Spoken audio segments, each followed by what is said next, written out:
కొన్ని రోజుల క్రితం ఫ్రాంచైజీ గురించి ఒక వీడియో చేశాను. దాని తర్వాత నన్ను అడిగిన ఒకే ప్రశ్న, అన్న ఫ్రాంచైజీ తీసుకోవాలంటే ఏ జాగ్రత్తలు తీసుకోవాలి? దానికోసమే సింపుల్గా 3 విషయాలు చెప్తున్నాను. మొదటిది లొకేషన్. మీరు షాప్ ఎక్కడ పెడుతున్నారో అదే మీ బిజినెస్ని డిసైడ్ చేస్తుంది. మీరు షాప్ పెట్టే చోట జనాలు వస్తారా రారా అని ముందుగానే తెలుసుకోండి. ఫర్ ఎగ్జాంపుల్, నా వీరు ఫ్రాంచైజీ పెట్టాలంటే పక్కన బ్యాంక్ కానీ స్కూల్ కానీ ఉండేలా చూసుకుంటాను.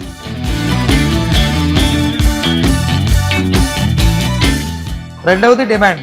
మీరు అమ్మేది నిజంగా అవసరమా లేదంటే ట్రెండ్ కోసమా? మీరే ఒక కస్టమర్గా ఆలోచిస్తే మీకే అర్థమవుతుంది.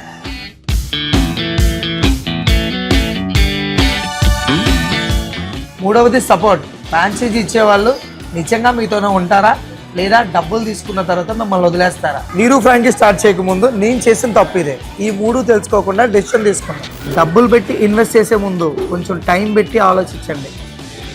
ఈ 3 క్లియర్ అయితే మీరు స్టార్ట్ చేసే బిజినెస్ స్ట్రాంగ్గా ఉంటుంది.